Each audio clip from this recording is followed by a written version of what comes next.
출애굽기 33장. 여호와께서 모세에게 이르시되 너는 내가 애굽 땅에서 인도하여낸 백성과 함께 여기를 떠나서 내가 아브라함과 이삭과 야곱에게 맹세하여 내 자손에게 주기로 한 그 땅으로 올라가라.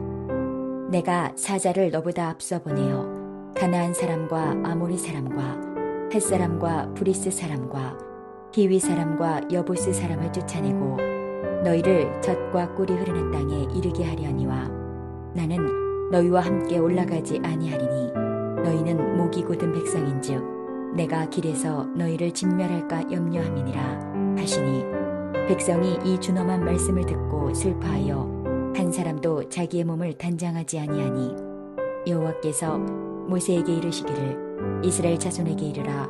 너희는 목이 곧은 백성인즉 내가 한순간이라도 너희 가운데에 이르면 너희를 진멸하리니 너희는 장신구를 떼어내라. 그리하면 내가 너희에게 어떻게 할 것인지 정하겠노라 하셨습니다. 이스라엘 자손이 호렙산에서부터 그들의 장신구를 떼어내니라.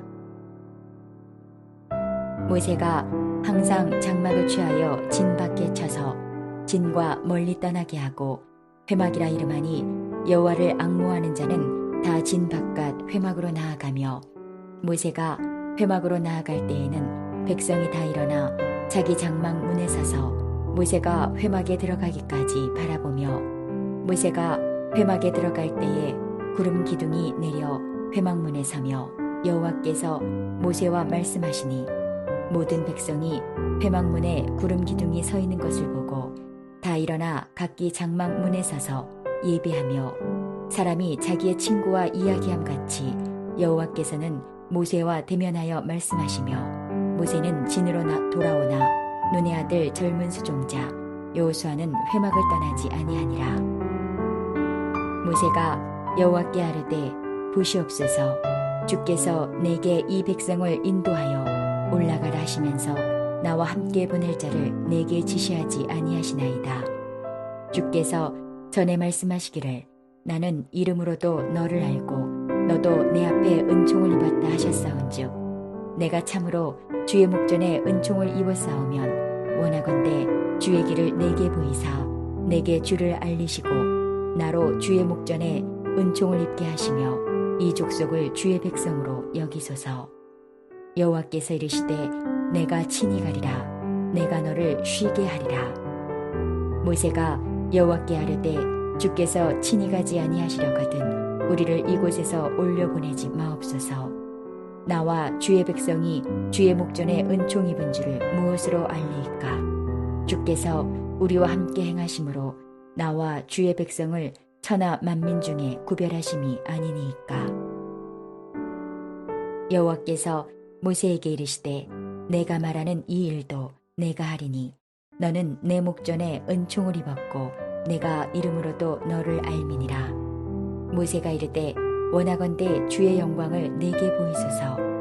여호와께서 이르시되 내가 내 모든 선한 것을 내 앞으로 지나가게 하고 여호와의 이름을 내 앞에 선포하리라. 나는 은혜 베풀 자에게 은혜를 베풀고 긍휼히 여길 자에게 긍휼을 베푸느니라. 또 이르시되 내가 내 얼굴을 보지 못하리니 나를 보고 살 자가 없음이니라. 여호와께서 또 이르시기를 보라 내 곁에 한 장소가 있으니 너는 그 반석 위에 서라. 내 영광이 지나갈 때에 내가 너를 반석 틈에 두고 내가 지나도록 내 손으로 너를 덮었다가 손을 거두리니 내가 내 등을 볼 것이요 얼굴은 보지 못하리라. 안녕하세요. 오늘은 하나님과 함께하는 삶이라는 제목으로 말씀을 나누고자 합니다. 주일에도 말씀드렸지만은 모세가 하나님 앞에 전혀 구할 수 없는 상황 속에서도 마치 새 가죽을 얼굴에 쓴 사람처럼 뻔뻔하게 하나님께 구하고 있습니다. 왜 그럴까요? 그 이유가 무엇일까요? 오늘 13절을 보면 이렇게 말씀합니다. 내가 참으로 주의 목전에 은총을 입었사오면 원하건대 주의 길을 내게 보이사 내게 주를 알리시고 나로 주의 목전에 은총을 입게 하시며 이 족속을 주의 백성으로 여기소서. 모세는 무엇을 기도합니까? 저는 과거에 은혜를 입었던 사람입니다. 이렇게 고백하고 있습니다. 이걸 강조하고 있지요. 그래서 지금 은혜를 입게 하여 주옵소서, 계속적인 은혜를 주시옵소서, 이렇게 기도하고 있는 것이지요. 무슨 뜻일까요? 은혜를 아는 사람, 은혜가 무엇인가를 경험한 사람이 은혜를 붙든다는 것입니다. 은혜를 구하는 기도를 한다는 것이지요. 아무나 기도하지 않습니다. 하나님께서 거친 광야에서 가시떨기 나무와 같은 모세의 인생 속에 찾아오셨습니다. 모세를 만나 주셨고 모세에게 하나님의 말씀을 들려주었습니다. 굉장한 은혜의 사건입니다. 그리고 하나님의 은혜는 모세의 삶 속에서 늘 하나님이 함께 하시는 것으로 나타났다는 것이지요. 이게 모세가 경험한 하나님의 은혜고 경험하고 있는 하나님의 은혜입니다. 이집트를 탈출할 때도 하나님이 함께 하심으로 가능했습니다. 광야를 걸어가면서도 낮에는 구름 기둥으로 밤에는 불 기둥으로 인도하신 것, 하나님이 함께 하심으로 가능했습니다. 광야에서 만나와 메추라기를 먹는 것, 사는 것, 하나님이 함께 하심으로 가능했지요. 아말렉과 같은 치열한 전쟁에서도, 생명의 위협 속에서도 하나님이 함께 하심으로 이길 수 있었습니다. 모세의 삶은 하나님과 함께하는 삶이었습니다. 신약을 보면 사도 바울이 이런 고백을 하고 있습니다. 고린도전서 2장 4절을 보면 내 말과 내 전도함이 설득력 있는 지혜의 말로 하지 아니하고 다만 성령의 나타나심과 능력으로 하여. 여기서 보면 성령의 나타나심과 능력이라고 말합니다. 이것이 바울이 주님의 일을 할 수 있는 힘이었고 하나님의 은혜의 증거였고 하나님이 바울과 함께 하신다는 그러한 사건이었습니다. 그것 때문에 그것이 있기에 하나님의 일을 할 수 있었고 그 숱한 고난 속에서도 헤쳐나갈 수 있었다는 고백, 그 고백을 바울이 하고 있는 것입니다. 만약에 성령의 나타나심이 없을 때에 하나님이 주시는 능력을 삶 속에서 경험하지 못할 때에 한 발자국도 나갈 수 없었다는 것이지요. 그게 바울의 삶이었습니다. 이처럼 모세와 이스라엘 백성에 있어 하나님 함께하지 않는다. 재앙 그 자체지요. 하지만 하나님이 함께하셔서 인도하신다는 것은 어떤 상황 속에서도 부족함이 없는 그런 삶을 고백하고 있는 것입니다. 전쟁도 먹는 것도 추위도 더위도 그 어떤 것도 두렵지 않습니다. 하나님이 함께 하시면 부족함이 없습니다. 이것이 모세와 이스라엘의 고백이지요. 저와 여러분의 고백이 되기를 원합니다.